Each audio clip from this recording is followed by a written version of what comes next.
साहेब बंदगी, साहेब बंदगी, साहेब बंदगी। बहुत दिनों के बाद आप लोगों का दर्शन करने का अवसर मुझे मिला है। आप लोगों के दर्शन पाकर के मैं कृतार्थ हो गया और मैं यह जानना चाहता हूँ, मुझे जिज्ञासा है कि आप लोग बहुत दिनों से सत्संग में जुड़े हुए हैं।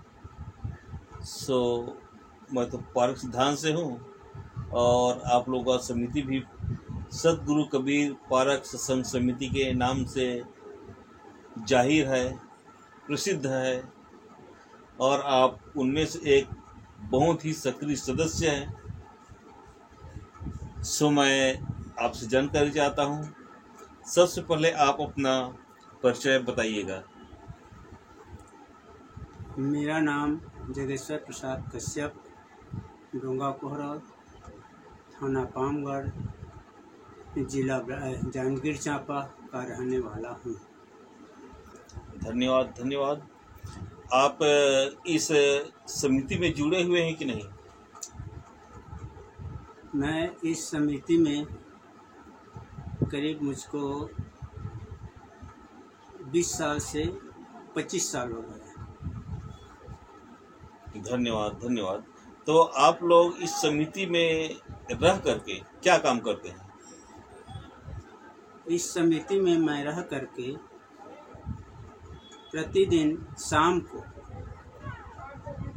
जितने से समिति के 2-4 जो 6-8-10 हैं, रोज सत्संग होता है, उसमें आकर बैठता हूँ, सुनता हूँ और जैसा मेरे मुख से निकल कबीर साहब की ज्ञान की वाणी को सुनता हूँ और बोलता भी हूँ।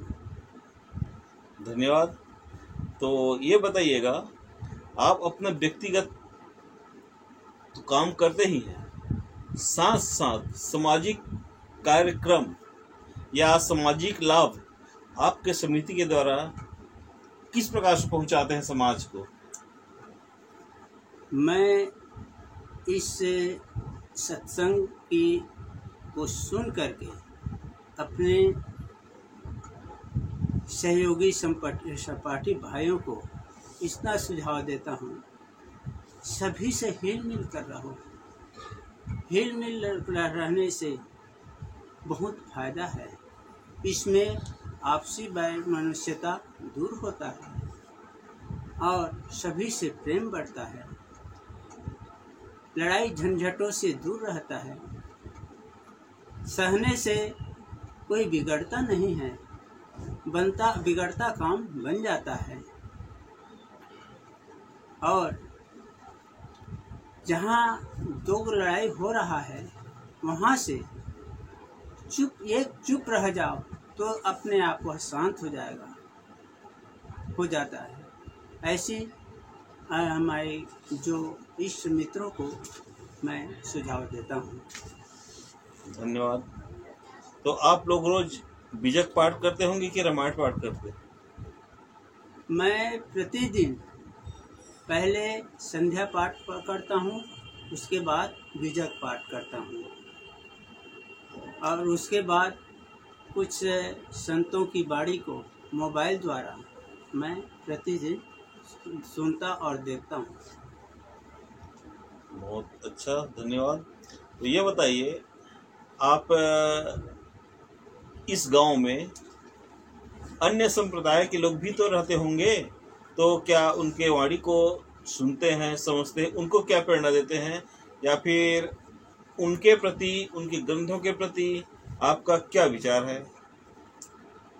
मैं इस गांव में रामायण पढ़ने वाले भी हैं और ईसाई धर्म के चलने वाले भी हैं, सभी को बातें के सुनता हूँ और यह कहता हूँ कि जो यथार्थ वाणी है उसको समझो और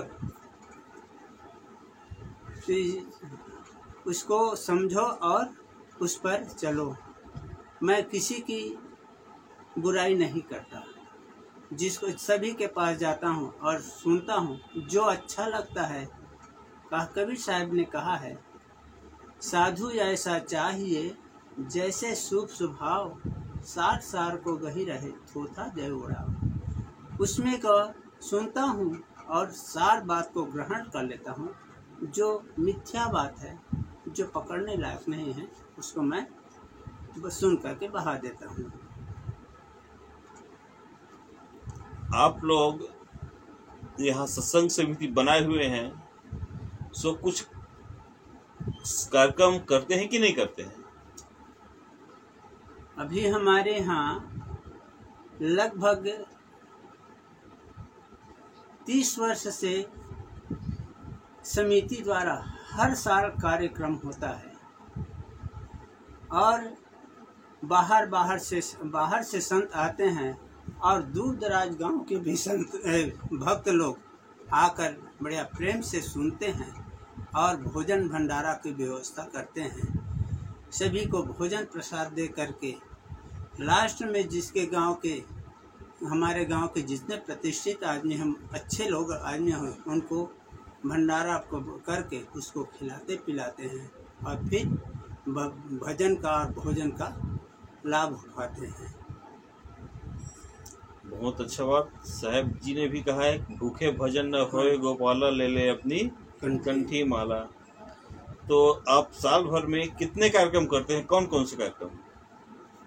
अभी हमारे पारक सिद्धांत में तो साल भर में एक ही कार्यक्रम होता है।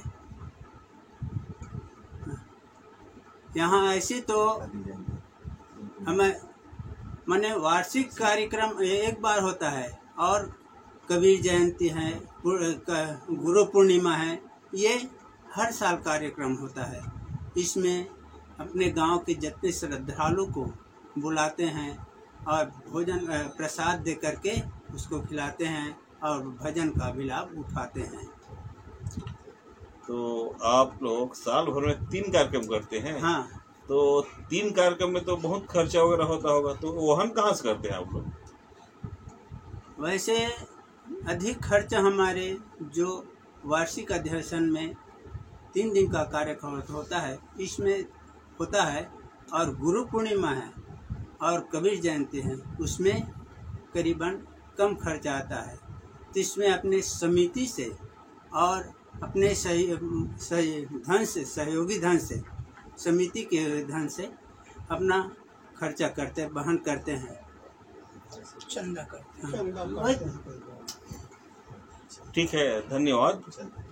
और ये बताइएगा, लगभग आप सुनने के लिए आते हैं बाहर से या फिर गांव के, तो विशेष करके आप अपने समिति द्वारा उन लोगों को कुछ भेंट देते होंगे क्या? जहाँ बाहर से जितने समिति, बाहर से जो श्रोता समाज आते हैं, उसको भोजन प्रसाद की तो भेंट देते ही हैं, और जो अच्छे जो वक्ता है उसको भी अपना, उसको दो समय दे करके अपने विचार व्यक्त करो कह करके बोलते हैं, और कुछ पुरस्कार भी देते हैं कि पुरस्कार देते हैं, और पुरस्कार दे करके उसको इनाम, एक छोटी सी पुस्तक है जो पारक सिद्धांत के, उसको पढ़ो और अपने जीवन का कृतार्थ करो। मतलब आपके समिति के द्वारा आए हुए यहाँ मेहमानों को या गणमान्य नागरिकों को साहित्य से भेंट करते हैं। हाँ, ऐसा है ना? हाँ, हाँ। धन्यवाद, ऐसा होना चाहिए। और जो मांस मुद्रा या व्यसन करते हैं, उनको आप क्या संदेश देते हैं?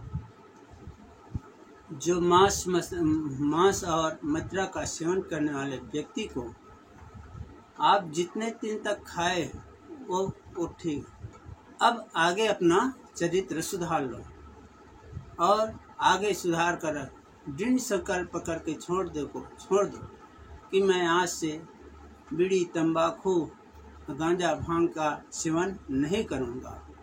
ऐसा कह करके उनको शिक्षा देते हैं और जो योग्य व्यक्ति होते हैं वो तो त्याग देते हैं, और जो उससे आदी हो गए हैं वो नहीं छोड़ पाते।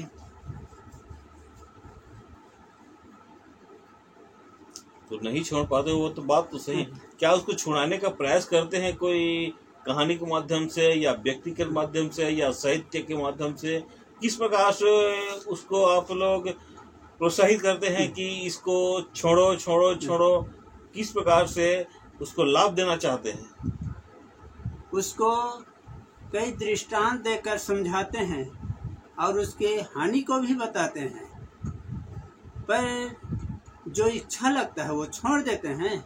और कई लोग कहते हैं कि ये संत लोग आते हैं, हमारे खाने पीने को छुड़ा रहे हैं, वो ऐसा कर रहे हैं उसका, और तो फिर वहाँ उठकर चले जाते हैं, नहीं मानते हैं। बस यही बात तो कहते हैं कि हमारे नशा को छोड़ो, नशा को छोड़ो। बहुत बहुत धन्यवाद, आप बहुत सारी जानकारी दिए इसके लिए, और मैं यही आशा करता हूँ कि आप लोगों का समिति सदा उन्नति की ओर बनी रहे, और आपके गांव में जितने भी आने वाले बाहर से मेहमानों को मैं अपने हृदय से स्वागत करता हूं, और यही आशा करता हूं कि भविष्य में भी आप लोग इसी तरह से कार्यक्रम करते हुए समाज के उत्थान का एक प्रेरणादायक स्रोत बने रहें। साहेब बंदगी, साहेब बंदगी।